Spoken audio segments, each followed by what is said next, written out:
दिल्ली और यूपी के बॉर्डर में हूँ। ये इलाका मयूर विहार का है और मेरे पीछे जो बैरिकेडिंग लगी हुई है, जो रैपिड एक्शन फोर्स की व्हीकल लगी हुई है, जो रायट कंट्रोल की व्हीकल लगी हुई है, ये दंगाइयों को रोकने के लिए नहीं है। ये इस देश के अन्नदाताओं, इस देश के किसानों के लिए लगाई गई है, जिससे इस देश के किसान कहीं राष्ट्र की राजधानी दिल्ली न पहुंच जाए।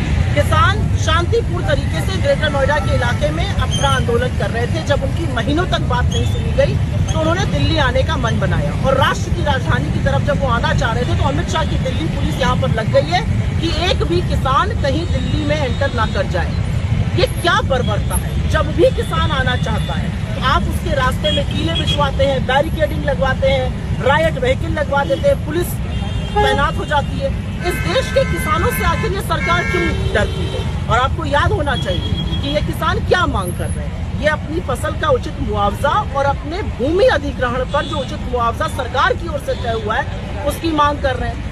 जबरन उनकी जमीन हड़पी जा रही है और किसान यही तो कह रहा है कि हमारी जमीन हमें, जो अगर आप ले रहे हैं तो उचित मुआवजा उसका दीजिए, हमें हमारी फसल का उचित दाम दीजिए। बजाय उनसे बैठकर समाधान निकालने के, बजाय उनसे बैठकर बात करने के, ये सरकार बार बार बर्बरता करती है। याद होगा 4 साल पहले इन्हीं किसानों में से 750 किसानों की शहादत हुई, लेकिन नरेंद्र मोदी का दिल नहीं पसीजा। अमित शाह की दिल्ली पुलिस का यहाँ तैनात होना इस बात का प्रमाण है कि ये सरकार इस देश के अन्नदाताओं की, इस देश के किसानों की रत्ती भर इज्जत नहीं करती है। किसान शांतिपूर्ण तरीके से राष्ट्र की राजधानी आना चाहते हैं, बार बार दिल्ली आने से उन्हें रोक दिया जाता है। क्यों रोक दिया जाता है? क्या दिल्ली किसी की बपौती है? क्या किसान दिल्ली नहीं आ सकता है? क्या दिल्ली बीजेपी के नाम कर दी है इस सरकार ने?